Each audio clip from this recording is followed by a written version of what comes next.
Тригонометрия сөзі гректің тригоном үшбұрыш және метрезис өлшеу сөздерінен құралған. Тригонометрия үшбұрыштың қабырғалары мен бұрыштарының арасындағы тәуелділікті зерттейтін математикалық ілім. Бұрыштың өзгеруіне байланысты сол бұрышқа сәйкес әрбір тригонометриялық шаманың да мәні өзгереді. Басқаша айтқанда, тригонометриялық шама бұрыштың функциясы. Сондықтан тригонометриялық функциялар деп аталады. Тригонометриялық функциялар математикалық анализде зерттеледі, ал тригонометриялық теңдеулер алгебра тәсілдерімен зерттеледі. Кез келген бұрыштың тригонометриялық функциясы. Альфа нақты сан болса, радиусы бірге тең центрі координатаның басында болатын шеңбер бірлік шеңбер деп аталады. Y өсінде жатқан бірлік шеңбердің диаметрі тік деп, ал X өсінде жатқан диаметр көлденең деп аталады. P альфа нүктесінің ординатасы альфа бұрышының синусы деп аталады. P альфа нүктесінің абсциссасы альфа бұрышының косинусы деп аталады.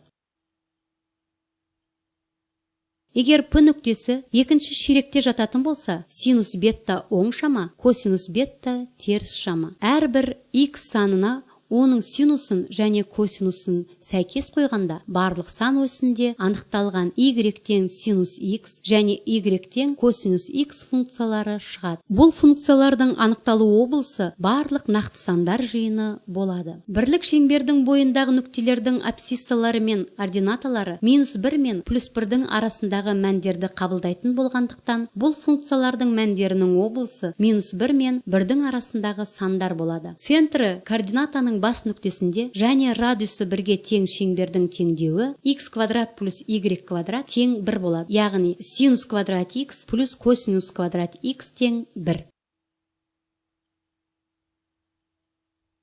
Альфа бұрышының тангенсі деп P альфа нүктесінің ординатасының абсциссасына қатынасын айтады. Альфа бұрышының котангенсі деп P альфа нүктесінің абсциссасының ординатасына қатынасын айтады. Тангенс функциясы былай деп белгіленеді.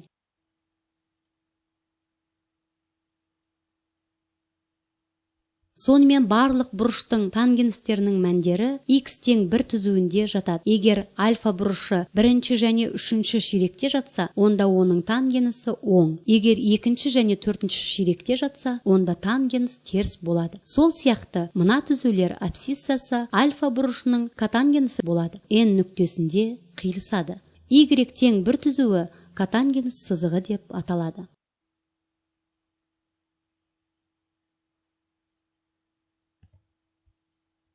Тригонометриялық функциялардың қасиеттері мен графиктері. Тригонометриялық функциялардың таңбалары. Тригонометриялық функциялардың анықтамасынан олардың 4 ширектегі таңбалары төмендегідей болады.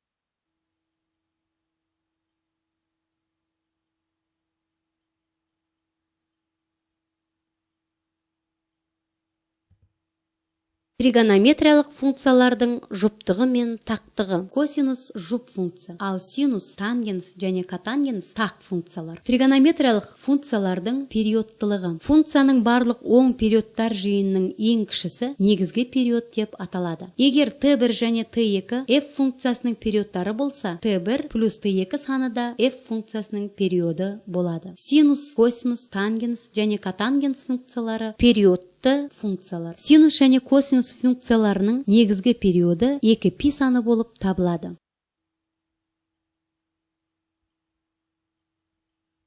Y тең синус x функциясының графигі. Y тең синус x функциясы периодты және тақ функция. -π мен +π периодына тең аралықты алып, 0 мен π аралығында функция графигін саламыз. Y тең синус x функциясының қасиеттері.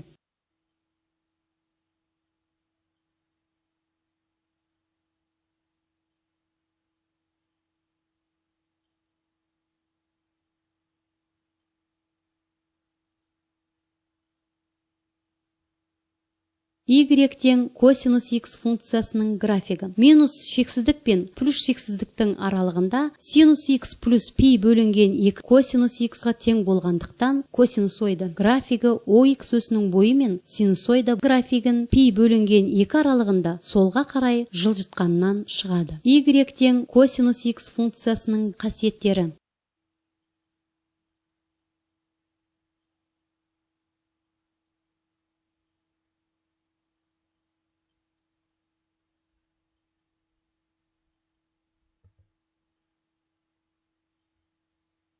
y тең тангенс x функциясының графигі. Тангенс x функциясы периоды пиге тең болатын периодты функция болғандықтан, бірінші тангенс анықталған пиге тең аралықты функцияның графигін саламыз.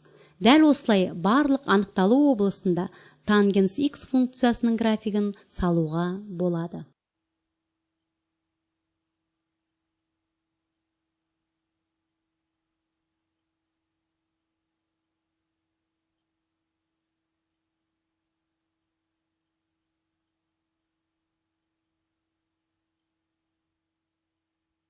y тең котангенс x функциясының графигі. 0 мен пи бөлінген 2 аралығында котангенс x тең болады минус тангенс x плюс 1 болғандықтан y тең тангенс x графигін салып, сосын абсцисса осіне қатысты графикті солға пи бөлу 2-ге жылжытамыз. Функция қасиеттері.